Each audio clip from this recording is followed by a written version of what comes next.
Assalamu alaikum wa rahmatullahi wa barakatuh. Mo kí wa ní kíkí àlàáfíà.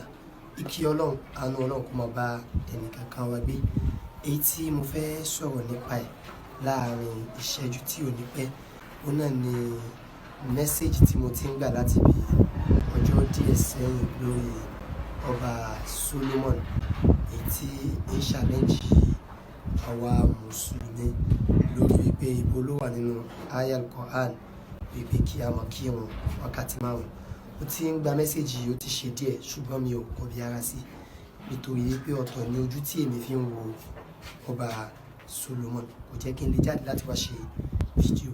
Àmọ́ ní àná Ọlọ́run kádàrá wípé kí n wo fídíò ìkànnú àwọn fídíò ọba Solomon yìí bí mo ti wá rí tí ọba yìí ti ń sọ mẹ́rin wípé ń challenge àwa àfà ká jáde ká dẹ̀ wá sọ fún òun níbo ni ó wà nínú aya al-Quran wípé kí a máa kírun wákàtí márùn àti wípé ọ̀pọ̀lọpọ̀ àwa tá à ń ṣe ẹ̀sìn àti ẹ̀sìn Islam àti ẹ̀sìn Kristẹni irọ́ ni à ń pa fún àwọn èèyàn. Èyí ni wà mú mi ṣàlàyé láàrin ìṣẹ́jú díẹ̀. Àkọ́kọ́ àlàyé tí mo fẹ́ ṣe náà ni wípé ká má jẹ́ kí ọba Solomon ká má jẹ́ kí ó mú wa kọlù gbogbo àwọn Kristẹni nítorí wípé Kristẹni náà tó bá jẹ́ onígbàgbọ́ òdodo kò gbọdọ̀ jẹ́ kí Mùsùlùmí kan ó mú un bu ìgbà Mùsùlùmí nítorí wípé Mùsùlùmí kan ni ó bàjẹ́ a gbọdọ̀ wá fi lórí Mùsùlùmí kan ká ní gbogbo Mùsùlùmí pátá pọ́n ti bàjẹ́. Kristẹni kan ni ó wà tó kù díẹ̀ káàtó a gbọdọ̀ wá fi torí ẹ̀ka rẹ̀ sí ní yẹ̀yẹ̀ gbogbo tí ń jẹ́ Kristẹni. Ọba Solomon náà ni adájú ọ̀hún.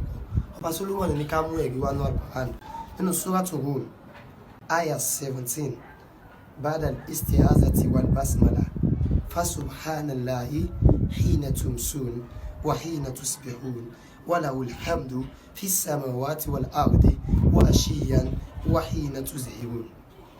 آية عبد الله بن عباس رضي الله تعالى عنه ìkànnì àwọn sàhábà Ànábì wa Muhammad sallallahu alaihi wasallam ó ní Ọlọ́run Ọba Ta'ala ó dárúkọ ìrun wákàtí márùn-ún nínú aya al-Quran.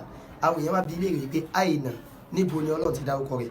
Ó wá ní ẹ lọ sínú Suratul Rum aya 17 dé 18 ó ní fa subhanallah hina tumsun ẹ máa ṣe àfọ̀mọ́ fún Ọlọ́run nígbà tí ilẹ̀ bá ṣú aago méje àti aago mẹ́jọ wa hina tusbihun àti nígbà tí ẹ bá jí ìyẹn ní ìrun àsùbá walahul hamdu fis samawati wal ard Ọlọ́run ló lọ́pẹ́ ní sánmà àti ní ilẹ̀ wa ashiyan àti nígbà tí ẹ bá wà ní ìrọ̀lẹ́ tí ń ṣe ìrun àlásàrì wa hina tuzhirun àti nígbà tí òun bá mú tí ń ṣe ìrun zuhur èyí tí àwọn kiri aago méjì lẹ́yìn pé ìrun wákàtí márùn-ún jáde níbẹ̀.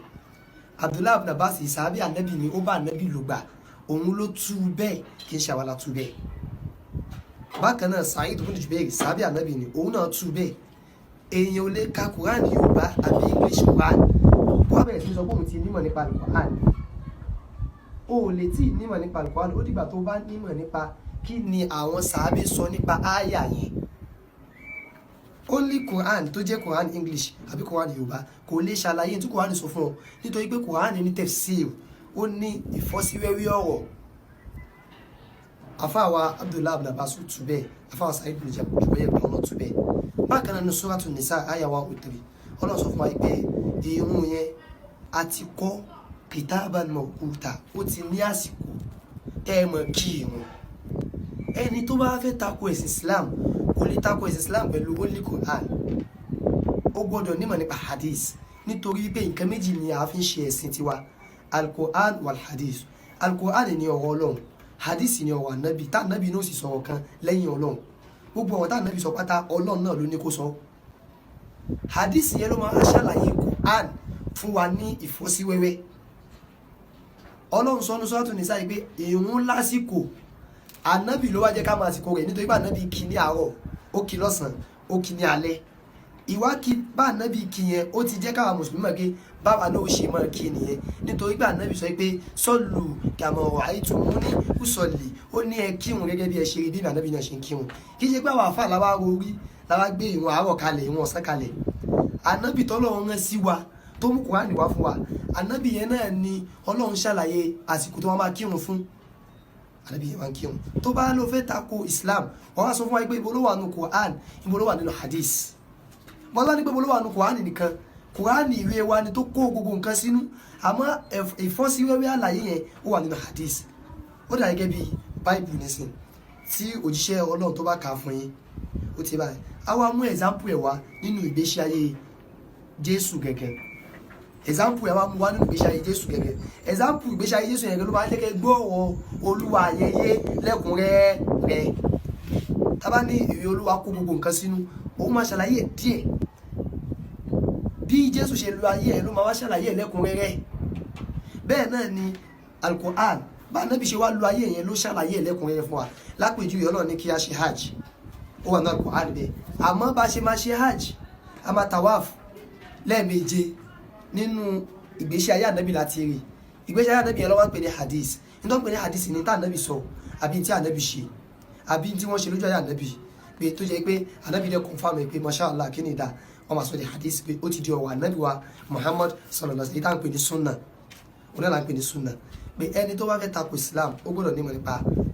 hadith àti Al-Qur'an bákan náà dẹ̀ túre kò jọ wá lójú tí ọba Solomon ṣe tí wọ́n ṣàlẹ́ǹjì àwa àfà wọ́n fẹ́ kí àwa náà kó ẹ̀rí wa jáde ni wọ́n dẹ̀ fẹ́ jẹ́ kí a tún mú beauty of Islam jáde sí ni àwa ní ṣépè fún ọba Solomon àdẹ̀ní lálàsí ẹ̀ ó ṣàlẹ́ǹjì wa and àwa náà dẹ̀ ń sọ fún wọn pé ohun tí wọ́n sọ yẹn ń bẹ ní Al-Qur'an ifo tí ọba Solomon bá ní kí n wá sí orí live wọn màá wá láti wá ṣàlàyé ní tùbí nùbí láláì ní búra wa láláì ní ṣépè fún wa ó sì dá mi lójú pé àájọ jáde níbẹ̀ lẹ́ni tí ọ̀rọ̀ ẹ̀sìn tí ó yí àwa méjèèjì subhana rabbika.